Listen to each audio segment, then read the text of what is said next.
Road house जो एक action film है भाई, यकीन करो मुझे बहुत ही अच्छी लगी ये फिल्म। अब मैंने इसका ओरिजिनल पार्ट नहीं देखा, मतलब कि ये अपने ओरिजिनल फिल्म रोड हाउस जो रिलीज हुई थी 1989 में और ये उसका रीमेक है। तो मुझे नहीं पता कि वो फिल्म कैसी है, बट ये रीमेक जबरदस्त है क्योंकि इसकी स्टोरी तो बहुत ही सिंपल है, बट इसमें जो एक्शन सीक्वेंस है वो कमाल का है और जैक जिलेनहॉल ने एकदम जबरदस्त परफॉर्मेंस की है इस फिल्म के अंदर। तो भाई फिल्म की कहानी को एक्सप्लेन करते हैं, बट उससे पहले अगर आप हमारे चैनल पर नए हो तो चैनल को जरूर सब्सक्राइब करो और रिक्वेस्ट है कि ये वीडियो लास्ट तक जरूर देखें। एल्विल डॉल्टन नाम का एक शख्स होता है और वो UFC फाइटर होता है, बट अब वो भटक रहा है, ना घर है और ना ही कोई ठिकाना। रात को सोता है वो भी अपनी कार में। पैसे कम बढ़ जाए तो वो स्ट्रीट लेवल की फाइट करता है और वहीं से उसे कुछ पैसे मिल जाते हैं। अब ऐसा क्यों? तो उसका रीजन है इसका पास्ट जो बहुत ही बुरा होता है।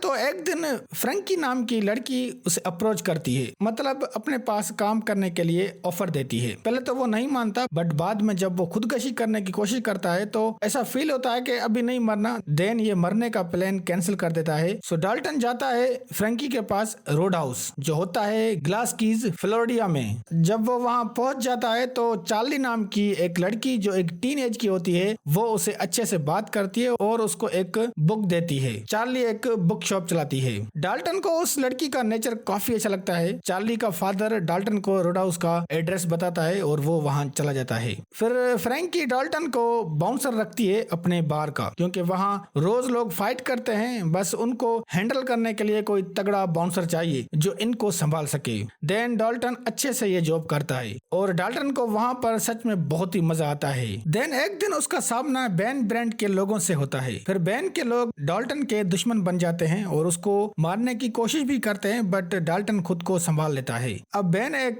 क्रिमिनल का बेटा होता है और वो चाहता है जो रोड हाउस है उसको कैसे भी करके वहां से खत्म करना, क्योंकि उसको वहां पर एक बड़ा सुपरस्टार होटल बनाना चाहता है अमीरों के लिए, क्योंकि वहां टूरिज्म बहुत होती है तो वो पैसे कमाना चाहता है। रोड हाउस फ्रैंकी का होता है बट वो बेचना नहीं चाहती। यही वजह है कि वहां का माहौल बैन खराब करना चाहता था, बट डाल्टन उन सब गुंडों को संभाल लेता है। मगर ये बात डाल्टन नहीं जानता था और इस बीच कभी कभार डाल्टन चार्ली की बुक शॉप पर चला जाता है उससे बात करने, क्योंकि डाल्टन को अच्छा लगता है चार्ली के साथ टाइम स्पेंड करना और वो उसका अच्छा दोस्त भी बन जाता है। देन नॉक्स नाम का एक पागल शख्स हायर करता है बेन का बाप जो कि जेल में होता है। वो एक बार डाल्टन का सामना भी करता है और उनके बीच काफी जबरदस्त फाइट भी होती है, बट उसमें ये दोनों सीरियस नहीं होते। एक्चुअली यहाँ पर नॉक्स सिर्फ और सिर्फ डाल्टन को डरा कर धमकाना चाहता था, मारना नहीं। देन डाल्टन को अब सही से पता चल जाता है कि यहाँ एक्चुअल में हो क्या रहा है, इसलिए वो अब जाना चाहता है,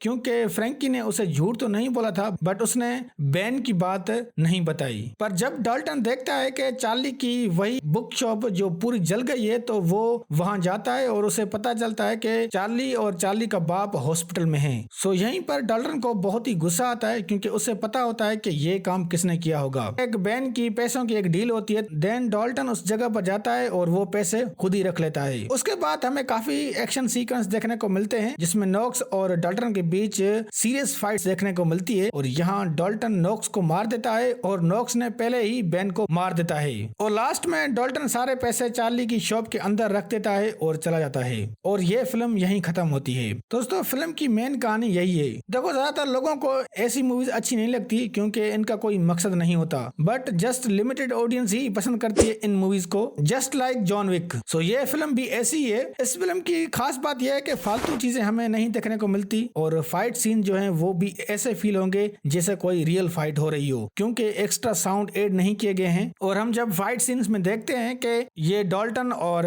नॉक्स एक दूसरे की बॉडी पर वार करते हैं तो उनको बहुत ही जबरदस्त कैप्चर किया गया है और बहुत ही साफ और बारीकी से दिखता है, जिसको देखने से काफी मजा भी आता है, क्योंकि ऐसा फील होता है कि कोई रियल जख्म हो।